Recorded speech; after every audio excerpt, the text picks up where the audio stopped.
Just try to. Oh, it's 20.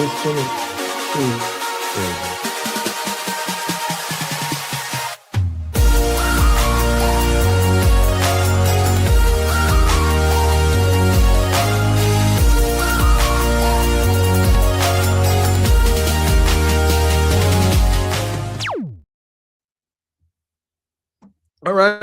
Good morning, good afternoon, good evening. I don't know what part of the world that you're in. All I know is that you're here with us today, and we're going to have some fun just talking and getting together and getting to know somebody and figuring out how we can make our lives even better.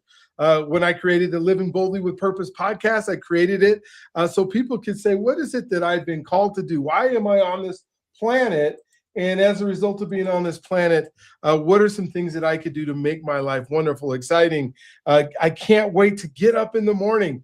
And so there's so many people, and I know as you know, Dave, as I talk to people all over the country and around the world, that sometimes they just get up and they're like, I don't like this life. I don't like what I'm doing every day. And then my answer to them is, why? Why is it that you're doing something you hate? And sometimes it's a mom or a dad that said, well, I want you to be an accountant, or I want you to be an attorney, or I want you, and they follow somebody else's dream for themselves more than the dreams that they have that they would want to do. And I think there's a lot of people that maybe just haven't tried enough things or have enough experiences to go, this is what I like. Now, I know you and I, we're a little bit older, so we've been around for a little bit, and we kind of know, the things that we were doing in our 20s are probably not the same things that we're doing right now, because I see you shaking your head. Yeah. Figured out that no way, that is not for me. And for me, I didn't want to go to college. I had no desire whatsoever. I just happened to be a pretty good athlete, and I had some college scholarship offers, and my mom begged and begged and begged me to go to college. And, because, not very many people in our family had gone to college and that kind of stuff. And I'm like, okay, well, I guess I'll go. I don't hate running track, so I'll go on a scholarship, and college was good for me and became an educator. But today I get to talk about, things that I love to do every single day. And, I got a degree in broadcast communication and had some radio shows and that kind of stuff in the beginning. And I had a cousin who was my idol. His name was Chris Earnold. He is in Dallas, Texas, and he just got inducted into the Radio Hall of Fame as a broadcaster. And so I still pull on his coattails all the time and say, how come you got to do the life that I thought that I wanted? But when we get to talk to you and talk about how you got into podcasting, and what a great equalizer for those of us who didn't have a lot of, producing a show on radio was more work on the outside, getting money to come in and sponsors and everything else, than it was actually just doing the show, and so, but podcast equals that out so much. And hopefully you and I'll get to talk about that a little bit today. I've asked Dave to tell his story. I'm so excited that he's on here and how he got to where he's at, and all the different things. And Dave, I tell everybody, well, you can, start at your mama's womb till now or wherever.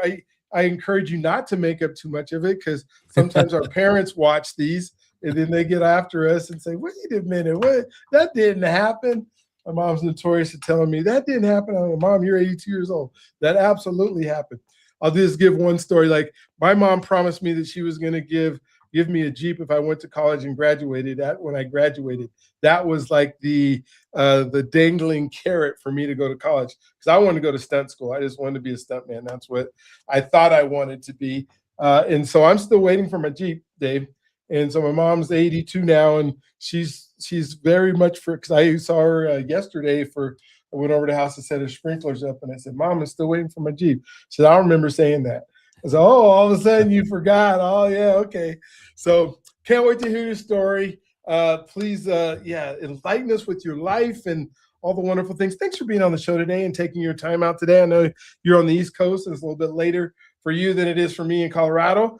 But I can't wait to hear your story. Thank you for being here. Yeah, well, thanks for having me. Yeah, I started podcasting back in 2005, and 2004 was a banner year because I'd gone through a bankruptcy and a divorce and had decided to go. It's weird because I'd been teaching. That's really my profession at the time, but my degree was in electronic engineering. I kind of fell into training. And when I went to get a job in training, they're like, you don't have a teaching degree. So I was going back to school and I needed something to put me through college. And Mhm. a friend of mine said, hey, I've just seen the next big thing. And I go, what is it? And he goes, podcasting. And I went to Google and I typed in podcasting and there was 1.5 pages of results. And I go, wait, how do you spell that again? Because there just wasn't anything about it. And they said membership sites and podcasting were going to be the next big thing. And I'd seen, this makes me sound like I'm 400 years old, but I'd seen like MySpace kind of come and go and Friendster and all these other things. And I would always miss them. And I just went, you know what? I'm not missing this one. I have no idea what I'm doing, but I'm going to make a membership site that teaches people how to podcast. Oh, that's so cool. And So so cool. I jumped in and, the first 3 years were just brutal because nobody knew what a podcast was. And, I mean, you had Google, like you actually could type into Google in 2004 and it showed up with something, which most people didn't even know how to do that, right? Yeah. Well, my background is I used to teach people a lot of Microsoft Office. And Okay. back then Microsoft had a tool called Microsoft Front Page. I remember Front Page. Yeah, Yes. where you could build a website. So it was already on the internet and playing with stuff like that. And what I did was I had a blog for musicians because that's one of my other hobbies. And I just had somebody say, you should turn that into a podcast. Like that's really good material. So that's where I started and kind of got my teeth into that. And then my teaching vibe took over and I was like, I'm going to make a podcast to teach people how to podcast. And over the years, you just kept seeing it get bigger and bigger and bigger. And, I remember when they did a parody of one on Saturday Night Live, and I went, hey, we're mainstream. We're mainstream. Yes. It's on SNL, we're mainstream. So it's been fun along the way. Oh my gosh. I just to interject a little bit. So I was a professor at Cal State San Bernardino, UC Riverside. Then went down to San Diego State, did Azusa Pacific University, and I was a technology. I got a master's in '92 in educational technology. So I was teaching teachers how to use technology in the classroom. That was like my deal. So back then we were talking about VCRs, overhead projectors, stuff that you go, because there was no, laser disc. I don't know if you remember laser disc. Yeah. We did that, and HyperCard. And I can remember when, I think it was in 96 or 97, I was in charge of teaching a graduate class in web design. And we had this thing called Mosaic, that was, that we had to, this is even before Netscape, where we would be able to have this browser and talk to the engineers or the folks, the developers, coders in Sweden. And then in Sweden, they would send us like how to do HTML and how to write these codes. So when Front Page came out, I was like the happiest guy ever because we could actually have something that wasn't all coding in HTML and this whole revolution. And so it's so cool that you were able to get in front of it. I was still doing a radio show in 2005, driving all the way from Rancho Cucamonga to Oxnard to do a show on Thursday nights and, Tuesday nights. And I'm like, oh my gosh, what you got into it. So I can't wait to hear how it all just unfolded. And let me just jump back just a little bit before 2004 in your life, how you got into engineering and what kind of things did you do before podcasting? Yeah, it was one of those things. My dad was into computers back when they took up a whole room kind of thing. And he had, I remember he had tube testers and all sorts of stuff in the basement. So I was always playing with stuff. And so I just, when it came time to like grow up, I had, I'd been working in a grocery store, which is funny because the first time I worked in a grocery store when I was 16, and nobody believes this, but I was so shy, I got fired. And I always tell people, I'm like underneath this talkative dude now, right, huh? Yeah, I was like, so I got another job at a grocery store, and I thought I was set. I mean, I was 22, something like that, making decent money, and then basically it was a little independent grocery store, and it went out of business. And then I was like, oh, I guess I'm going to go do that college. Cause I'm with you. To me, college equaled suit. I didn't want to wear a suit. And I was like, but I thought, well, I wouldn't mind fixing stuff. And so I got an associate's degree in electronics, and I was going around fixing copy machines. And the manager at the time, everybody was really afraid of him. And I was like, well, it's just Greg. And I would go over and like, Greg, what's up? And so the one day he pulled me in his office and said, hey, you seem to like to talk, and I've got this position where you're going to go out and set up the copy machine, and then you're going to teach them how to run it. And he goes, but more importantly, you're going to show people how not to run it, because we had all these people that were shooting it, and that got me in the door of teaching. And then from there, it was like, hey, we have this other division that works in newspapers, and they use software. Can you teach this software? And I went all over the country to teach the Chicago, Tribune and the LA Times and all this stuff. And then they're like, hey, do you know anything about this other thing? So I started teaching Microsoft Office. So I was there for 10 years. And here's the fun thing. I won Employee of the Year, and then I got let go a year later because they moved me into something, this software, and I was running servers and stuff. And then some guy on the board of directors said, yeah, we're not going to do that anymore. And it was like a bad game of musical chairs. They were like, well, then what are we going to do with Dave? And it was like, oh, I don't like the sound of that. And they tried to find something to square me in, but they had already, I had just moved from another position. And so that led to me leaving. And I was like, okay. And that's when I went to go get a teaching job. And they're like, you don't have a teaching degree. Like, you're an electron. I'm like, yeah, but look at my resume. I've made my own. I had actually written my own manuals, and I would done computer-based training. And they're like, yeah, you need the piece of paper. And I was like, all right, I guess I'm going back to school, which was fun. Yeah. You'd walk in, they go, are you the teacher? And I'm like, no, I'm a student, And then the fun part was I got my teaching degree. I worked for a computer company. But again, at that point, life is changing, and people are now born with a mouse in their hand, and they didn't need to know Microsoft Office and QuickBooks and time management, some other stuff. And so slowly that job went away. But I'd already been podcasting for probably 5 years at that point. And I was like, man, I would love to get a job in podcasting. And I just so happened to know a guy that worked at a company called Libsyn, which was the very first podcast media host. And I just called him up and I said, I got bad news and good news. And he's like, oh, I'll play.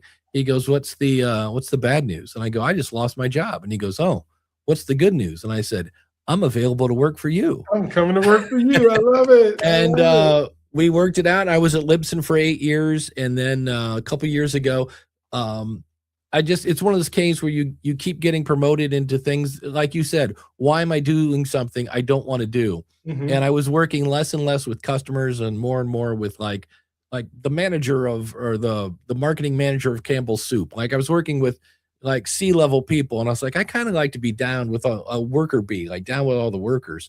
And so an opportunity came up to work at Podpage, which is a company that makes websites for podcasters. And so I've been there for about 2 years now. And then through this whole thing, I've been running the School of Podcasting. So it's always been like a super serious side hustle. And then last year, after working at Podpage, the guy that runs it, his name is Brendan Mulligan. He's the founder and lead developer. And he goes, why isn't the School of Podcasting like giant? And I'm like, well, it's always been kind of a part-time hustle. It pays a little more than part-time. I go, it's fun. It's my passion. And he goes, would you ever want to sell it? And I go, I don't know how much you're offering. And so we went kind of back and forth. And he said, that way the School of Podcasting could be part of your day job, and then it could be bigger. And I was like, and so we went through a whole bunch of stuff. And the hardest part was we had to write a section on what happens if this goes poorly. Because I really love my job at Podpage, and he loves me working there. And we're like, we don't want to mess that up. But that's been, it was December of last year. So we're coming up on a year here in about, 4 or 5 months. So it's been great. And, it's one of those things like I got to write a book because of my podcast. Like a publisher approached me and said, hey, would you like to write a book? And I was like, I'd written one before, but it was all self-published. And I was like, I never worked with a publisher. So anytime a new opportunity comes up, I tend to kind of go, all right, this could be an adventure. Let's see what happens. But yeah, the podcast over the years has led to all sorts of fun things. There was a company or an event at the time called the New Media Expo, and it was blogging, it was podcasting, and I think YouTube was just kind of new there. And the guy that was running the podcast track left. And so the head of that event called 3 different people.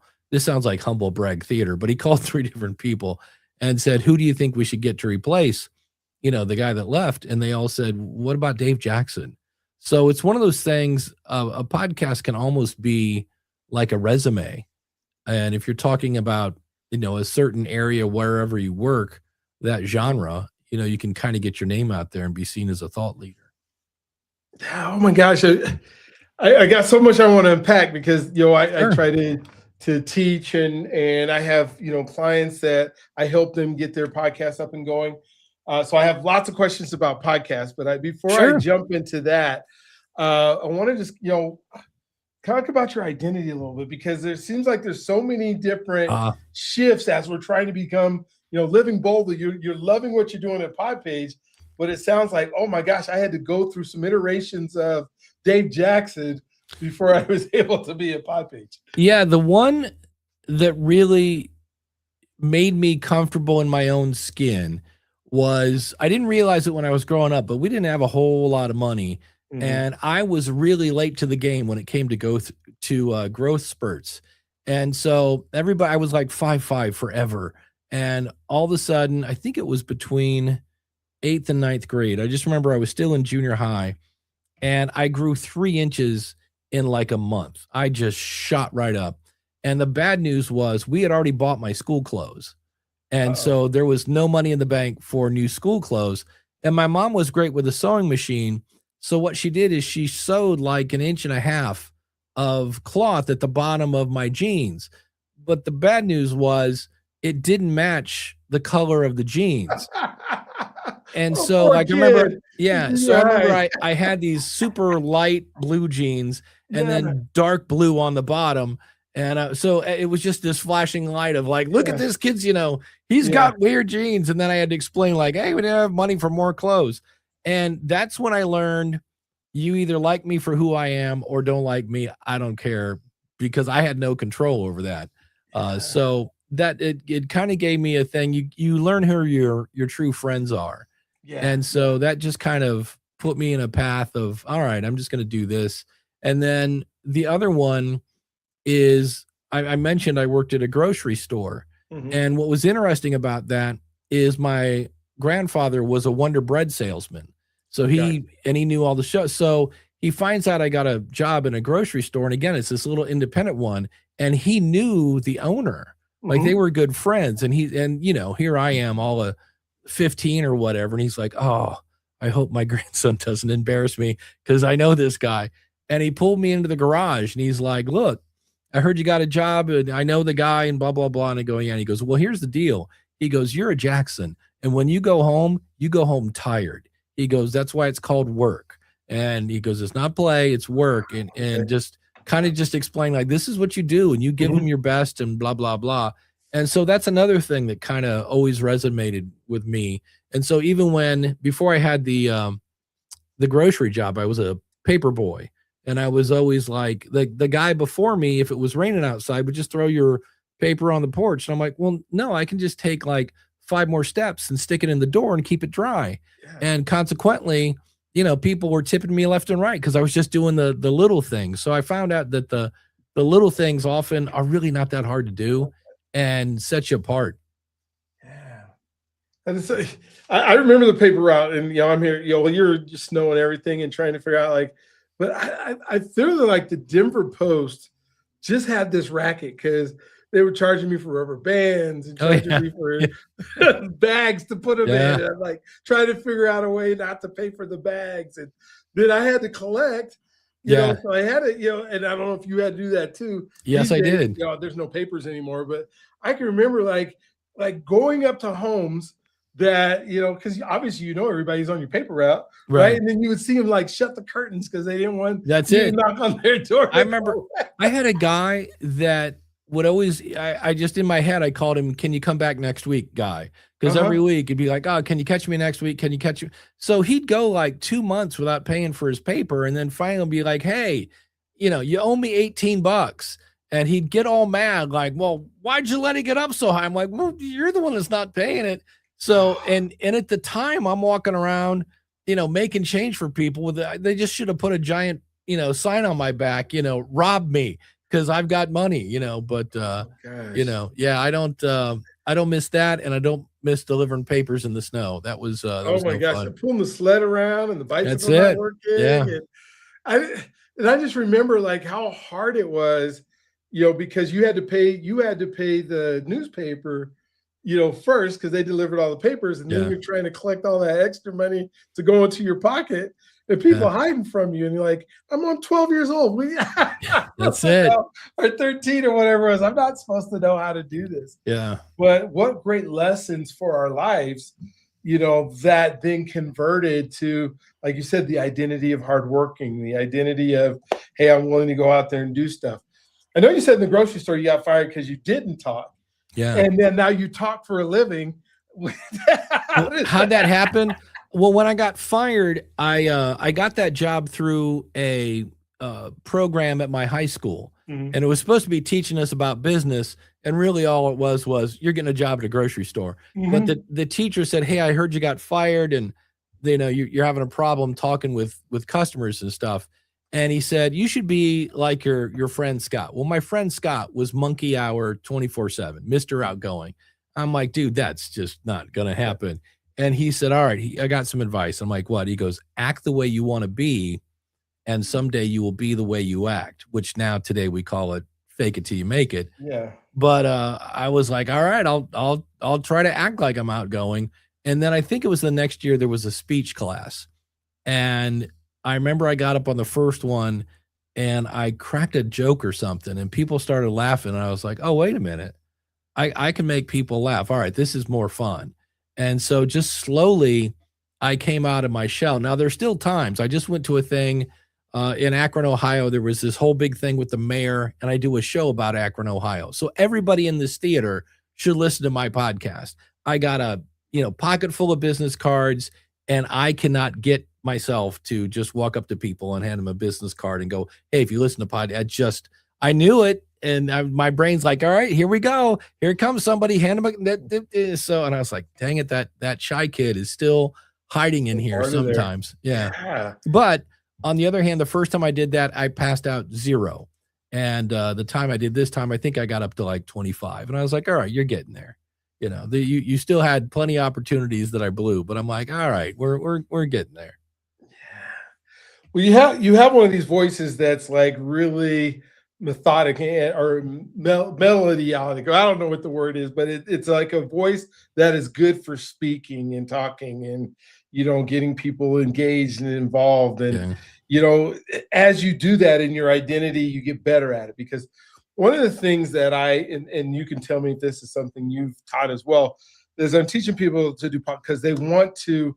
There's this belief that I'm not a good podcaster unless I have 1 million subscribers. And then so they think it like the first 6 episodes, if they don't have hundreds of people watching it, that somehow they're not good. And I tell them, like, you suck. You are not good at asking questions. You're not good at listening. And you don't want 1,000 people listening to that, right? Well, I always tell them, I go, please don't publish the first thing you record. I go, because if you're an author, that's called a rough draft. And then it goes through editing and things like that.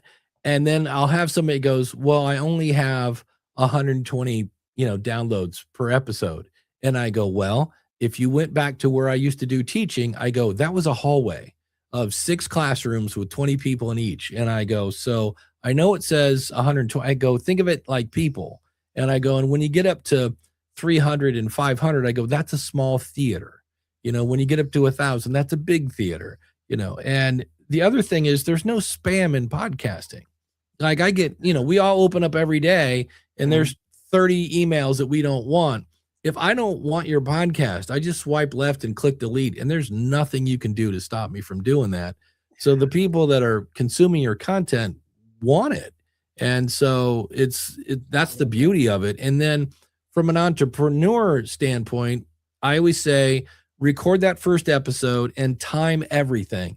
Time it took to research, time to record and edit and publish, and then look at it and go, like my last episode was 50 minutes long. It took me 5 hours and 15 minutes from start to finish to do the research and everything else. So then I have to look at myself and go, okay, I want to do a weekly show. Do I have 5 hours and 15 minutes every week to do a podcast? And in my case, I do. Now, if I didn't, then either A, I got to make that show 20 minutes and not 50. And I might want to go every other week. Or, there's a lot of it that depends. If I'm just doing a show to keep my brand in front of people, well, maybe I do 3 shows a week, but they're all 5 minutes. They're just little quick tips and things like that. But when you're trying to avoid burnout, figure out how long it's going to take to make your podcast, and then look at your life, because so many times we try to squeeze our life into our podcast. That's backwards. You got to squeeze your podcast into your life. I just had someone today, and she said, I'm going to put my podcast on hold. And I go, why? And she said, because my husband said, when am I getting my wife back? And I go, as someone who's got a divorce or 2 under his belt, I go, yeah, it's time to put, I said, just let your audience know you're taking a break. And I said, and if you know when you're coming back, let them know. If not, I go, but that's the life is more important. Oh, absolutely. Absolutely. Yeah. Well, and it's so amazing to me that when, I teach people, and even people who I guess I would say probably will never do a podcast over and over again, but the skill set that you learn from doing it is unbelievable. And there's so many rewards that out trump the risk of doing one. And go ahead. I do a live show every Saturday called Ask the Podcast Coach. And 2 weeks ago, it was an absolute train wreck. It was just a case where normally I wake up, I reboot my computer, I close everything except the stuff I need, but I didn't do that. I'd had some work done at my house and I was checking some stuff, and we're trying to launch the show, and my co-host is locking up and I'm pushing buttons. And I just finally said, hey guys, we're going to start again in 15 minutes. I go, because there was just one of those where you're like, I can, pivot as much as anybody, but I was just like, all right, this isn't going to work. So we, shut it down, rebooted, came back up, and we had a great show. But that's the thing I think that a lot of people don't realize is the ability to think on your feet. Yes. Because stuff happens. I remember, here's a phrase you don't hear many people say.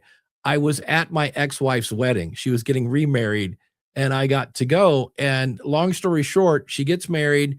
They go to the reception, and whoever married her didn't come to the reception.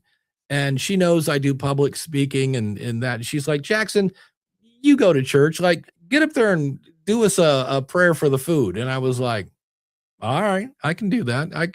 So you just learn to think on your feet. You learn to make, it's funny, as I go to explain this, I can't do it, but you go to organizing your thoughts comes quicker, and then your network. The beauty, I think, of podcasting is that, when I first started, I did a podcast for musicians, and I got to interview a lot of my childhood heroes, and they didn't know what a podcast was, but I was offering them to come on it, and they're like, sure. But if I'd gone to, the drummer of Ozzy Osbourne and say, hey, can I pick your brain for 20 minutes? He'd be like, get out of here, kid. You bother me. But if I ask him to come on a podcast, he's all about it.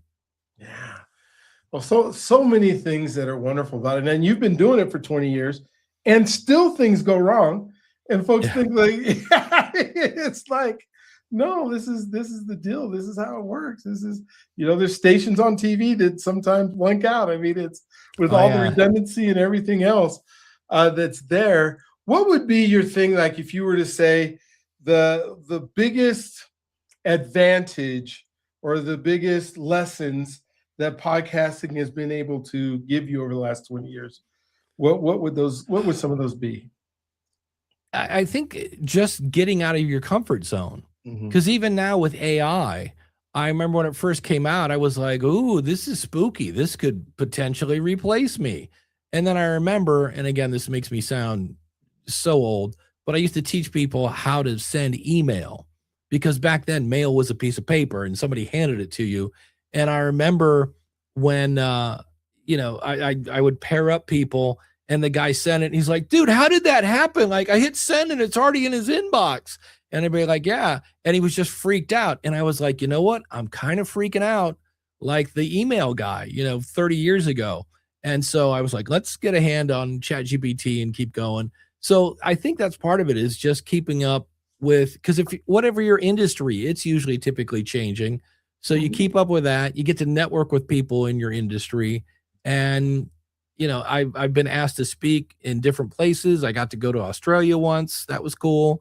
And so you just end up just with a lot of times things you don't even realize, because we're so focused on downloads and we're focused on money or whatever, that we're kind of missing the boat as we go along. That, hey, look at this, my email's growing, and I have more followers on Twitter and X and Facebook and Instagram and all that stuff, and we're too busy focused on downloads that we kind of miss, hey, you're actually, this thing's starting to roll.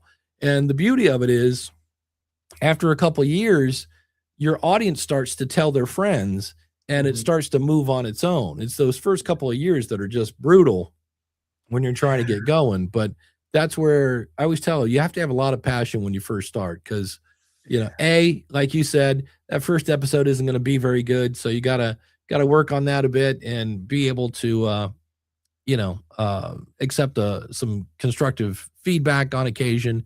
But on the other hand, it's fun because it's a lot of work, but it's also just a ton of fun. And every time for me at least, anytime I ever think, I'm kind of talking about the same stuff, something will happen and I'll be like, oh, holy cow, there's a whole new, bag here to play with. Oh my gosh. Yeah, I mean, I think the statistic is like 90% of all people who start a podcast never get to 10 episodes. Yeah, it's been that way. And here's why. Because there's a couple things. You have to figure out, why am I doing this? So is it to position myself as a thought leader, grow my email list, make money, network, whatever it is? You got to know, why am I doing it? And then who is it for? And everybody is not the right answer. It should be like, there's a guy I just know, he's just got diagnosed with multiple sclerosis. So he's starting a podcast about that. And it's for people that have that disease. So and even if you say, oh, it's for men 25 to 50, as someone who has been both 25 and 50, there's a big difference between those two. So who is this for? And then when you overlap them, it's like, okay, here's my why, here's my who. That gives you your what. What can I talk about that's going to educate or entertain the who? Because if you don't get an audience. But if they don't move towards my why, I'm going to get burnt out and quit. And so it's funny, because I'll ask people, I'll go, well, how are you going to measure your success? And they go, well, what do you mean? And I go, well, how are you going to feel like your podcast will be a success when? And they go, oh, downloads. I say, let me bust out my magic rake here. And I go, all right, congratulations. Boop. You now have 30,000 downloads. How does that change your life? Yeah. And they'll go, well, I guess I'll get sponsors. And I go, oh, so you're doing this to make money through sponsorship? And they're like, yeah, I guess. I'm like, okay. I go, there's no wrong answer. We just got to know your why. And I always say, by the way, advertising, one of the worst ways to make money with your podcast. But if that's what you want to do, there are things to do. And we'll move on. But I'm like, because if you don't get your why, you're going to quit. And, that's one of those things where, you just kind of, you look up, and if you're really just focused on downloads and you're not noticing that, oh, wait, my network is twice the size and my email is twice the size. And I get that. We all have egos. There was a time a couple of years ago where Apple changed the way they calculate downloads, and I lost about 40% of my audience. And everybody, and the ego just took a brutal thing. And I go, but wait a minute. I go, let's reframe that. I go, think of it this way. You got a car on a hill, and you got 20 people pushing it up the hill, and there they go. And then it dawns on you, oh, wait a minute.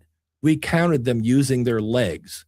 We need to count their heads. There's only 10 people pushing the car. Go, those people are really strong. So you've made all this progress, all this time thinking you had this huge audience. You made all that progress with, a much smaller amount. I go, you have really engaged people. So it's actually a bonus. It still doesn't feel that way because your ego's like, but it used to be this number. But you move along. What year were you born? I was born in 1965. Same as me. I was born in March of 65. Yeah. Oh my gosh. Yeah. So we kind of have the same trajectory and the same lives that, and I think it's so cool because we were born in the analog world Yeah. that now has turned digital. And now we've had to adapt to the digital side, but we got the advantages of the analog world. Like the world was really small when we were growing up, like our neighborhood and the kids we played with. And, Yeah. we needed to get on the phone, collect calls to tell mom to, I'm at the skating rink. You need to come get me. So Yeah. call collect. So from the pay. Well, and we're kind of the first generation that had access to the internet if we jumped into it. Yeah. And to me, like, I remember if I bought an album of music, sitting down, you'd put your headphones on, you'd read the liner notes, you'd pull the jacket out, like, because there was no internet. And you just, all the information about this album was in the album and you treasured it. And it's funny now that music is like water. You just turn it on and hear some more. That I'll get, I'll see on Spotify that a band that I love has a new album out. I'll listen to it twice and then be like, all right, what else you got? Where before I would listen to that album over and over because it was the only thing you had. It was either radio or the 6 albums you had. Yeah, and the 45s that you go get because you love the song and listen to the song 200 times. Yeah. The new 45s and stuff. Yeah. Oh my gosh. You just, I can remember you talked about email, and I don't know if you remember Fred Mail. Yeah. So Fred Mail was it was the educational system of email. It wasn't, the ARPANET was, for those of you who are watching who don't know, the ARPANET was the government's internet that we now use that could connect. But FredMail was an education system, and so you would send a message on FredMail, and then it would dial up a computer that was down the street. Then that computer would dial another computer, and then and so we would get to the point where like I was excited because I could send an email and it would get from California to New York in 2 days. I mean that's how long it took because all the different computers that had to call, you had to wait till their call time. So it would only call maybe 3 times a day to that next server and then upload your email, and they would call 3 times a day. And that was huge. That was big. Now we want stuff. We as people want something so quickly. Oh, yeah. If it doesn't happen in 3 minutes, then, oh my gosh, it's a failure. I've done wrong. And you think of like, if we talk about podcast monetization, for instance, and everybody wants to make money on podcasting. But they really don't know. They think that they're going to do a podcast. It's going to go up on YouTube. They're going to get, like you said, 30,000 downloads or, or watches or subscribers. And then it goes over to Apple or whatever and Spotify and iHeart and all those. And you get all these downloads. And all of a sudden, these companies are going to pay you for all these downloads. And then you don't hit it. And then you quit and you say, I'm going to give up because we want stuff so instantly. Yeah. How have you kind of talked a little bit about it, but I just give people the truth. And like, here's what you're up against. I go, I wrote a book called Profit from Your Podcast. And I talk to people. I'm like, how long did it take you to make more than Mountain Dew money? And they all said roughly the same thing, somewhere between 2 to 3 years, closer to 3. And I was like, man, nobody wants to hear that. And it's funny because once I heard that, and I'll be listening to a podcast or somebody, and somebody will mention like, well, our business really took off after the 3rd year, and I will clip it. And I've got like a minute and a half of people going 3 years, 3 years, 3 years, 3 years. It was just, it's the answer that comes up. And the other one that nobody wants to hear, especially with things like Patreon and Supercash and all these different ways that you can have people give you money back, is I asked them, like, those people that were doing that, I'm like, what percentage of your audience is, and it was like 3%. And I was like, now I have one guy, there's always that exception. Ray Arnott does a show about model trains. So super duper niche. Can't get that information hardly anywhere. He's like, double digits. He's just a king of that. But I talked to the people at Teachable, which is a kind of a course creation tool. I said, what do you tell? And they're like, well, we usually tell people 2%. And then I was lucky enough to attend a tiny concert at NPR in Washington, D.C. And I just happened to be sitting next to the guy that runs NPR Plus. And I go, I'm not trying to get in your wallet. I'm like, but what percentage? I'm like, I usually tell people 2, maybe 3%. And he said, for us, it's about 1 to 2. And so we're all thinking, if I could just get 50% of my audience, and like, not even close. So I just tell people, I'm like, this is, and the reason I say that, I always tell them, like, I'm not trying to discourage you, but you need to know what you're going up against, because you have to really love what you're talking about and be willing to talk about it for free, because it's got to be free for a while. And, it's one of those things. So, but I do see people when I've had people come up to me and go, I want to start a podcast and quit my day job in 6 weeks. And I just went, I told them, I said, well, number one, I'm going to tell you something. Be very careful, because there are people that will charge you $7,000, $8,000, $9,000 for that. And I go, and I'm just here to tell you it ain't going to happen. And I said, now I could get you a bunch of downloads. I could put you on SoundCloud, which is not a good host. And I go, but I'll put you on SoundCloud because I can hire a bunch of people overseas to download your stuff. It'll be all bogus numbers, but it'll look like you got an audience. I said, so be careful out there. People will take your money and then trick you. I go, oh, absolutely. But absolutely they will. I go, you don't monetize a podcast, you monetize an audience. And step one is get an audience. And I go, and that's going to take a couple of years. Yeah. And then they go, so. Yeah. And so, like, when I first started, the very first one that I did was called the Mile High Real Estate, the Mile High Real Estate Spotlight Podcast. And I just got it in my mind that what I was going to do was I was doing mortgages. I was a mortgage, agent, and I was trying to get real estate agents to give me business. And what I had to do in that process was, you're a real estate agent I want to meet with. So I would call these real estate agents. I got a list of producing real estate agents here in the Denver area. And I would call them up and say, will you sit down and have coffee with me? No. Will you sit down and have coffee with me? No. I want to tell you how good of a real mortgage professional I am, because I want you to give me loans. No, no, no, no, no, no, no, no, no, no. And then I said, you know what? Let me call them and ask them if they would like to do a podcast with me. Yeah. And I will ask 3 questions. It'll take 20 minutes. And I will ask them what makes them an amazing real estate agent, what makes them, shine in the area, and maybe, what do you think about what's going on in the market? And I maybe got to 5 questions. And within 6 months, I had 75 podcasts, because every time I would call them now, I would say, hey, would you like to do a podcast with you? I'm spotlighting real estate agents in the area and telling you how good you are. And because now they don't have to tell people how good they are. They don't have to get on their website. Right. And so, I had 75 episodes in 6 months that I'm running. And then all of a sudden I had this like 12-week plan on how I would follow up with them and do all that kind of stuff.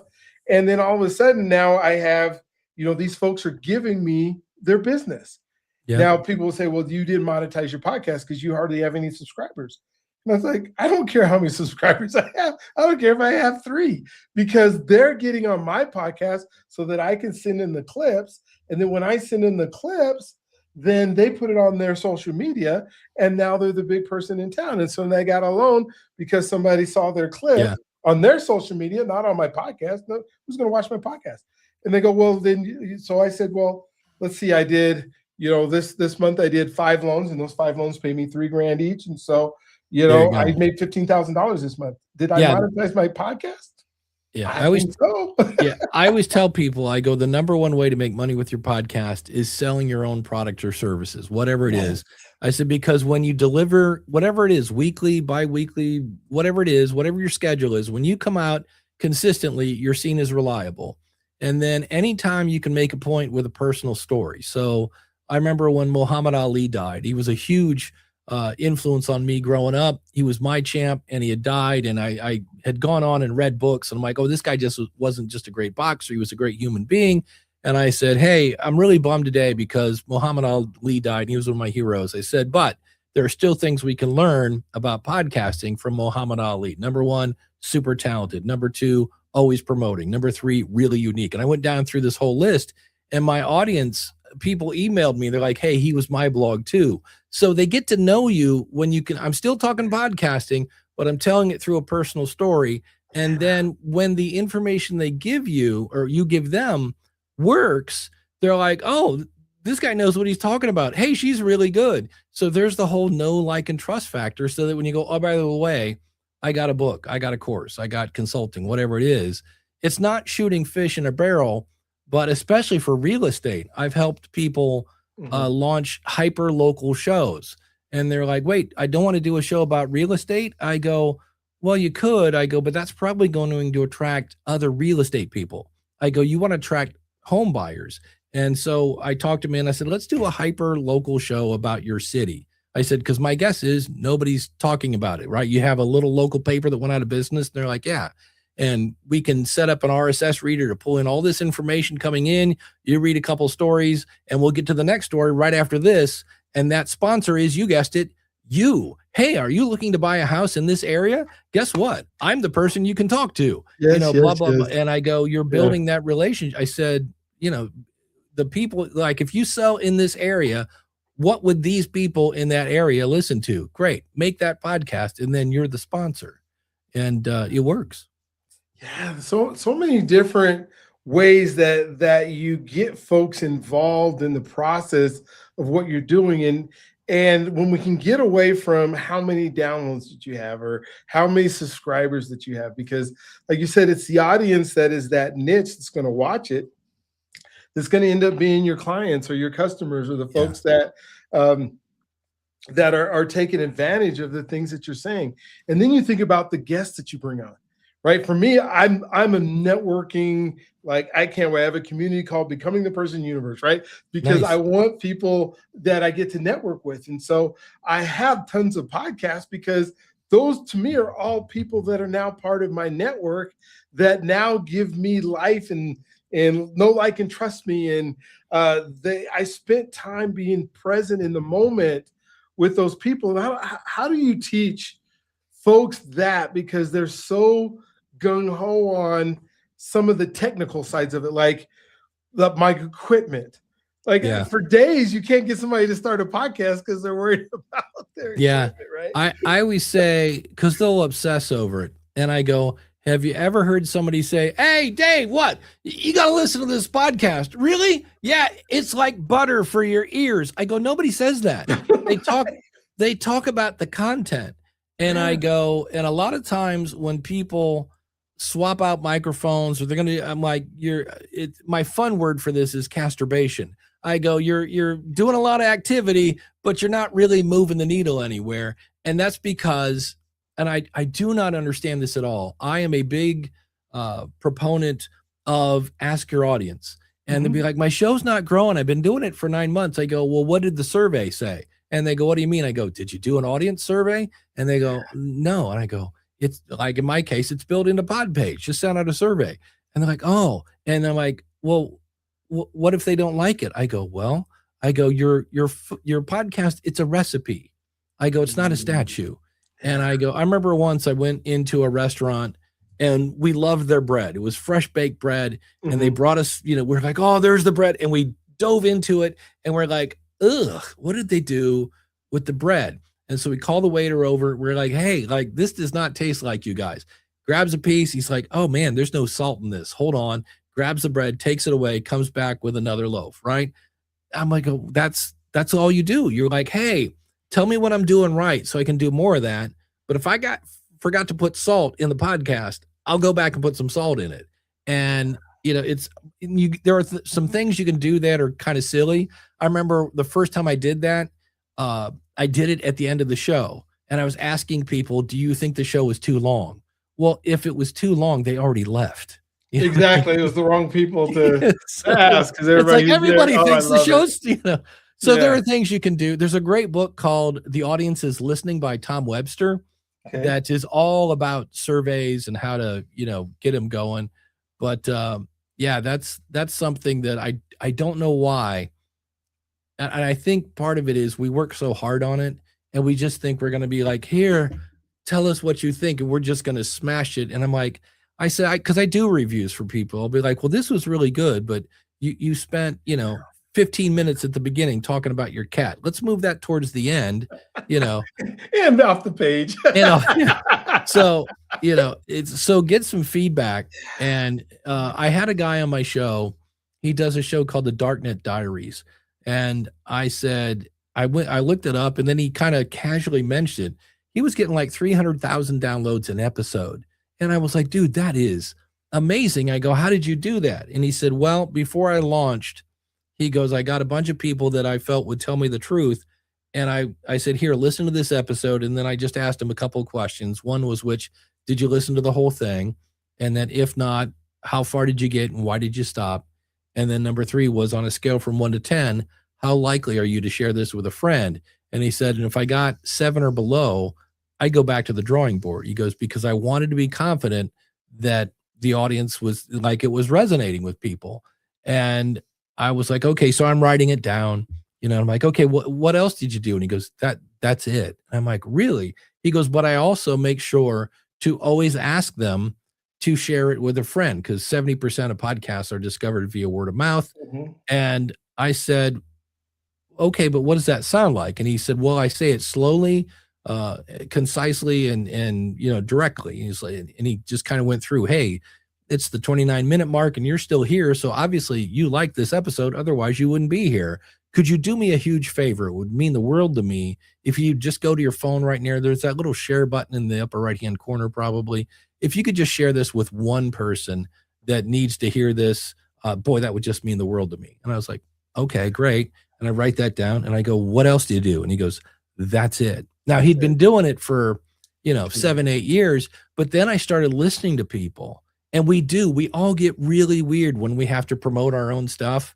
We feel like a used car salesman. Mm-hmm. And, people are like, hey, I don't know if you want to, maybe kind of, I don't know, my website is .com, and it's like, so it takes some getting used to. And I had a friend of mine, I'd known her about 6 months, and I helped her launch a podcast, and I caught up with her a couple months later. I go, how's the podcast going? She goes, oh, numbers are going up. It's great. She goes, but I'm not getting any speaking gigs. And I go, wait, I've known you almost a year. You do speaking gigs? And she goes, yeah. She goes, I just spoke to a bunch of high school kids in the Bronx. And I'm like, I've listened to your podcast. I've never heard you mention that. And she said, well, I kind of feel salesy. And I go, it doesn't have to be, this Sunday, kind of thing. I go, you could just start off your next podcast with, I was talking to a bunch of high school kids in the Bronx, and this one young man came up to me and asked me a question. And I thought, boy, that'd be a great question for the podcast. So today we're going to talk about blah, blah. I go, there you go. You just let your audience know that you talk to people. I go, I don't do it on purpose. It just comes out. But if I'm telling a story, it'll be like, I was working with a client.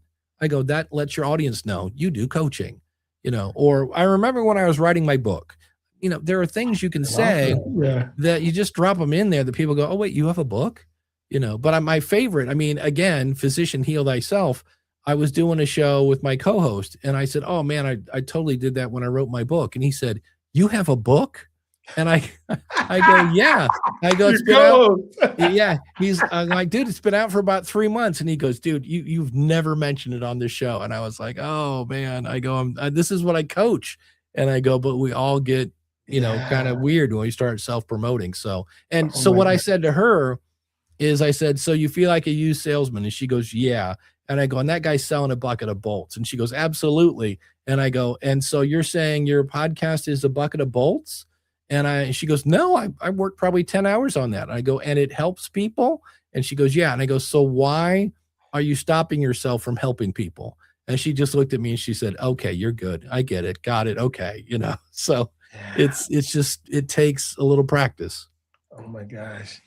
David, has been so fun to have you on today, and I know as we're winding down, I would love that. I would love to do maybe just a podcasting episode with you, the tricks and the tips and the things that we can just go through and make some lists and go back and forth on what makes successful, what doesn't. As I do my coaching program and I help folks, I would love to have something in our archives and on our learning center that says, hey, we're getting ready to start. I'm getting ready to start these. I asked these ladies that I'm coaching right now, and I said, we need to start a podcast.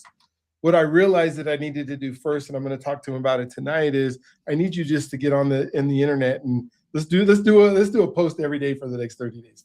Yeah. Let's get used to doing it before we jump into something that you're so frightened of right now that we're not going to be successful at it. And so I would love to, is there anything that you wanted to make sure that we talked about today that we didn't get a chance to? I want you to tell how to get a hold of you, and all that kind of stuff. But if there's one thing that you just want our audience to know, I would love for you to share that. Yeah, a lot of people are like, I don't want to start a podcast because I don't want to be on video. And I'm here to tell you, You do not have to be on video. In fact, audio actually outperforms video 15 to 1. Mm-hmm. And a lot of people go, wait, but it's YouTube. And I go, yep. And I go, I drove a couple weeks ago, I drove to Cincinnati. That was 4 hours in a car. I go, didn't watch a single video. I go, my eyes were kind of busy. I said, but I listen to a ton of podcasts. I go, when I'm washing the dishes, walking the dog, whatever it is, I go, podcasts are great to listen to when your eyes are busy. And I go, there's just more opportunity for that. When I worked at Libsyn, Bill Maher, the comedian, launched a video podcast, and we had to twist his arm to put it out in audio. And then he hired a PR firm to just promote the video, and the audio still outperformed it 15 to 1. So which makes me sound like I hate YouTube. I'm like, no. If you got the time and the desire and the camera and you want to obsess over your background, by all means, go be on YouTube. I go, but if you don't want to be on YouTube, you don't have to be on YouTube. What a great point. And well, I guess what YouTube does is it allows you to do both, because everything that you do on YouTube puts on the other. But at the same time, you could do a whole podcast all day long and every Sunday and on second Sundays to do it, just because it can be audio. And what a great thought. How do we get a hold of you? How does folks get your book and all that kind of stuff? Yeah, my main website is schoolofpodcasting.com. And because I do have a lot of irons in the fire, I have another website. If you go to powerofpodcasting.com, that's got a link to all my shows and my book and my coaching and all that other fun-filled stuff. So. All right. Well, friends, if you have made it this far today, share it with another person. Go ahead and click the link and subscribe and all those wonderful things. We have such incredible guests that are able to get on and to talk with, and I get to share with, and I get to know, and I get to have, I guess, my network expand. And I hope yours does as well, because every single one of our podcasts that we do, we ask our guests to say, how do you get a hold of them? My advice to you, get a hold of them. If Dave said something today that got you sparked, that has you thinking about, maybe you should start a podcast, or I just don't know how. And, he has a book that's called Profit from Your Podcast. Yeah. Go ahead and get a hold of him. He's not invisible. He's not a person who's not going to get back to you. And if he doesn't, then you'll be okay. But I promise you, he's not. He will get back to you, and take advantage of the opportunity to grow and to learn. And I think that's where it stops most people, is they try to do everything themselves. So they try to watch a ton of videos, which is not a problem. You can learn so much on YouTube. I know how to change my oil, and I know how to, change a catalytic converter, right? But at the same time, I also know how to do podcasting, not because I'm just watching videos, because I'm actually talking to people who are doing it, and I'm doing it myself. And so thank you for sharing with us today. Thank you for being on the show.